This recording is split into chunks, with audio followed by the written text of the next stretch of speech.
So I think we're going to jump right back in here as they're shuffling up. Um, and so against Kate, what are you trying to do as replicating perfection?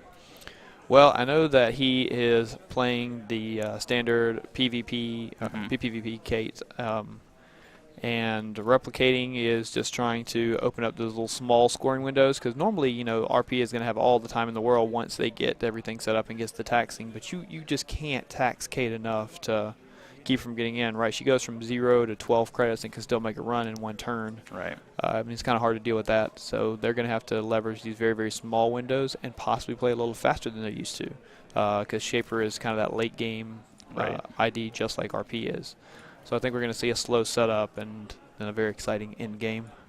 Yeah, and I guess on the other hand, Kate, perfectly happy to sit there and just sort of build an economy and find her rig if RP doesn't want to score. And I know, actually, having played against Pacer, that he wants to get that early Nisei scored. Because with RP, if you get 2 Niseis scored, it's over. With tokens on, the game is essentially over once you have that third agenda. Especially if you get that enhanced login protocol. Right. That's a lot of fun to play as well. I don't think Pacer runs that in his version. I can look. Doesn't look like it. Are some interesting includes here. He's got an aggressive secretary, 2 of them. And then the becoming ever popular daily business show, which I think is becoming sort of another Jackson.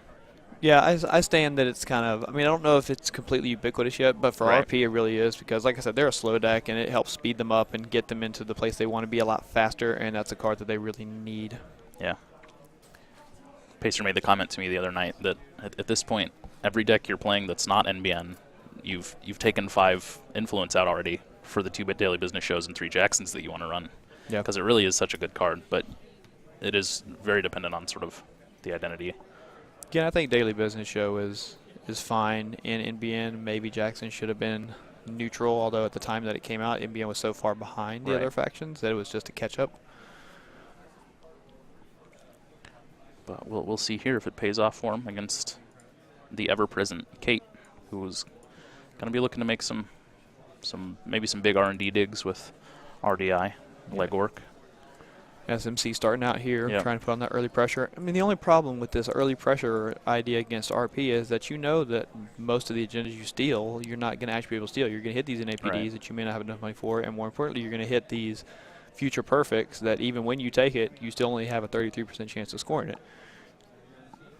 Yeah, and the other thing is, even when you get this aggressive, lucky find SMC opening where you can get in anywhere, or even if you just want to start running those remotes and trashing his economy, the problem is RP always can come back. They're always going to have some way to get that drip economy back online. Yeah, I mean, and I've played Wizard specifically for dealing with RP, and I love doing it, but as soon as they hit 3 and they use the celebrity gift, your hopes just kind of deflate a little bit, because you realize you spent this entire game keeping them broke, and now you're broke doing it. You can't deal with the random operation that gains them 7. It's just a little disheartening. Yeah. But Kevin sticking to the plan, going ahead and trashing Pad Campaign. Because you got to try. You got to try, and hey, when it works well, and you look really good doing it. So. Pacer icing up archives there. Yep. The classic time to make my centrals harder, so that running is taxing for you, and that is something that Pacer really loves to do. When he was playing IG, it was the same deal. He loves putting ice out and building up servers that, sure, you can get into, but it's going to cost you money, it's going to cost you time, and it's going to maybe even cost you cards from your hand. Right. So I wouldn't be surprised at all if one of those was a Cortex lock. Cortex. He has Ashigaru in here, which I don't see that much. That's true, yeah. I'm excited to see how that plays out. After our draft a couple of weeks back, we were all talking about how strong Ashigaru is. Yeah. It's one of those cards that kind of didn't get enough attention. It's a little expensive.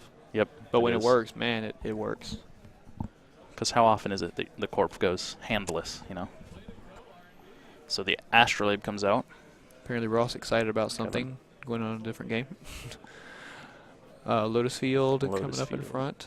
So now Pacer's going to want to find another piece of ice to put in front of Lotus Field to be taxing, so that Kevin can't just run there and bounce out every time. But in the meantime, for that early game to keep him out, it's going to be this is going to be good. And it's going to be expensive for Kevin to get through right now if he wants to. He's going to have to pop that self mod and spend some good money to get a Gordian Blade or something out.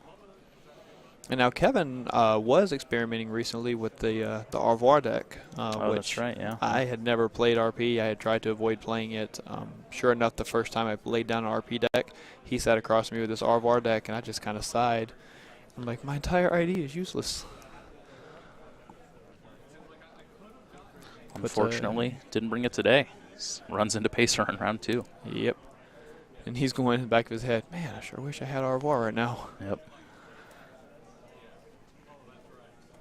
Both of them sporting the spiffy new silhouette playmats. Both of them won a couple of store tournaments recently, game night kits.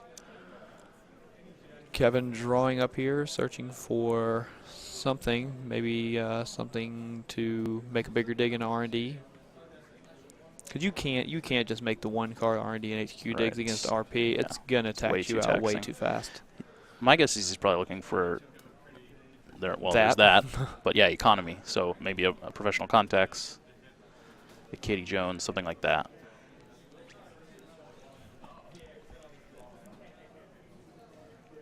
Still searching here. Kevin, a very calculating player, kind of like Aaron. Takes his time. Wants to consider all of the moves. So did prepaid Kate gain anything out of the Valley? Anything interesting to her? I don't think so. I mean, there's the genetic conditioning shop, which might be more relevant when we get some more genetics in. But I think right now, Kate is still Kate. Both Pacer and I have been talking about and experimenting with stealth rigs, both in Kate and in Andy. And so I think that's a little more viable now out of Kate. But otherwise, it's still pretty much the same old thing. Do you cut something to put Clot in? I mean, at Shaper, you almost... I think you have to, honestly. You know, it's hard because those data suckers and parasites that you usually run are so strong.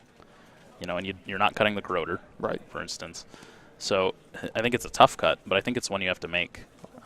Just with the prevalence of these fast advanced decks. Yeah. On the other side of that, though, Kate is one of those shapers that can really lock down R&D. That's true. So she already kind of had the best game against NEH, in my opinion. Her and Layla Andy. So she may have been able to get by without it, and her deck is pretty finely tuned already. So we'll see if Kevin managed to whittle something down to get it, and he goes finds an Atman and of course sets it at 4 because that's what you do against RP. You're looking at Lotus Field in the face. You assume there's an Eli sitting somewhere. And indexing run. Oh, that's also great against Ashigaru. So he's going to look at the top 5. Kevin, let us see the cards. Put them in any order you want. Yeah, I can't really tell. Not sort of instantly. Based on the chuckle there, I kind of assume he's not seeing anything worth. So he's just got to decide what he wants to deny Pacer for the time being. Very straight face, very focused.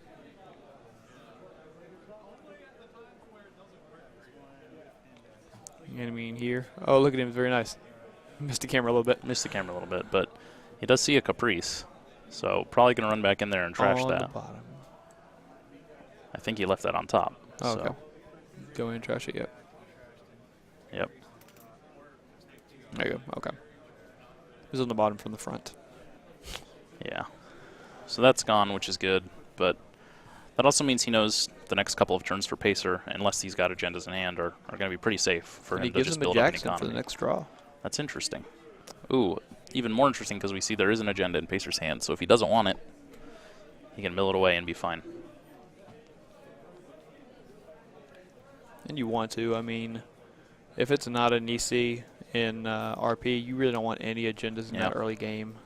And honestly, it looks like a fragment, so that's an interesting note here, is that Pacer is running, it's not just running Future Perfects, he's running fragments in here. What fragment is he running? It looks I'm like guessing Utopia, maybe? He is running Hades and Utopia. Oh, okay. And it is important to note that Hades is actually really good against decks like Max that want to wonton you out, or Noise that's just going to mill you out.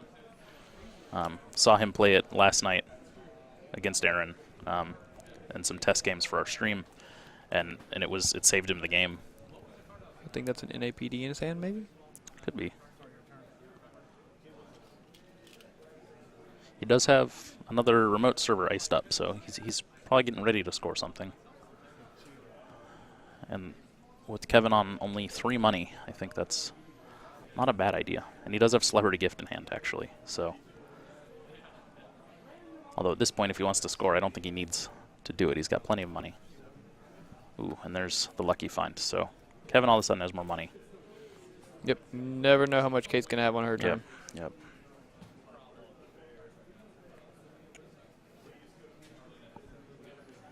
I think that is the Utopia Shard in hand, actually. Or Fragment, rather.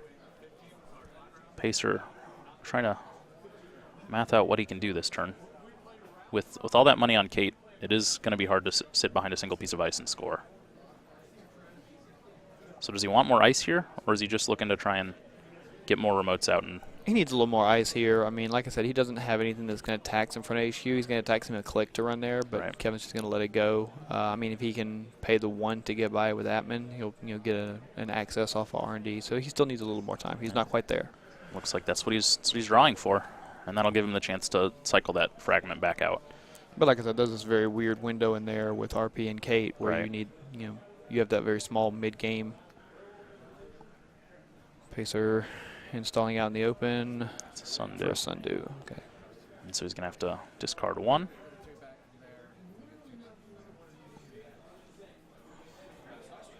This is a fairly thinly spread RP deck. I kind of would have expected some of the ice on those 2 remote servers to go over HQ or R&D or something earlier. Yeah. Although I do notice that a lot, that first Sundew, the Corp likes to protect because they know that they gets know them so much money. Yeah. Because it becomes a bullseye immediately. Right, exactly. Oh, wow. Steals an EC. The single access Nisei steal from the top of R&D. Run back. Yep. I can tell you for sure that Pacer's frustrated about that. It's a future perfect. So they're doing the side game. Pacer deciding what he wants to spend. They both spend 0. Pacer's the frustration on Pacer's face pretty there. Happy about that. Now, with that much money, why do you think Pacer spends 0? Just trying to mind game Kevin? Well, I think a lot of the time the Corp spends 0 because they have an equal chance of, the runner bidding differently no matter what they bid. So if they bid 0, then at least you're taxing the runner to get them to mess up here. The problem is that they bid 0 so much that it almost has become at this point like a 50-50 instead of a 1 and 3. Because way more often than not, I see the Corp bidding 0, and I think Ross almost always bids 0 and 2. Yeah. So when you're playing against Ross, you can almost always assume that he's not going to bid 1. Whereas I try and mix it up every time depending on the player, and I still lose every single side game. So if you're playing me ever, just include side game cards and you win.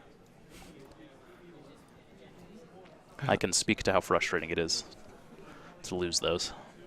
I think everyone can speak to how frustrating it is to play against an RP deck. It's a frustrating mechanic. Yeah. It is a great mechanic. Super happy that it exists, but not when I lose to it.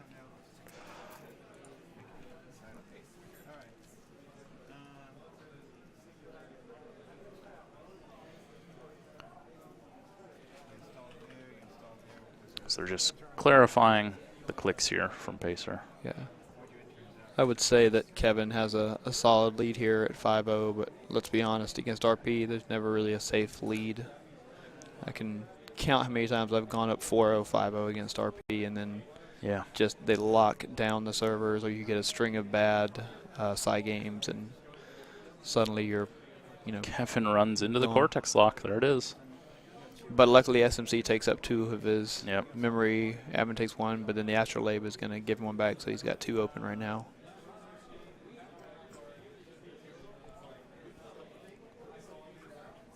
So unless Kevin wants to search for something. Oh, that is true. Yeah, it is strength 4. Strength 4, yeah. And so Atman does that. Yet another thing that Atman can break it for. Rolls the die. Pulls it, and that was... Wow, and that's game. That was quick. That's the fastest RP game I've seen. That is brutal for Pacer. I know Pacer's not going to be happy about that, but... He's saying over there he didn't get any ice in the deck here. So two very quick games from decks that don't normally go so quickly. Yeah, Kate's usually drawing out that game. Well, the first game I kind of expected to go fast is NDH versus a milling noise. That's but this game I expect to take a little more time, and it just hasn't happened.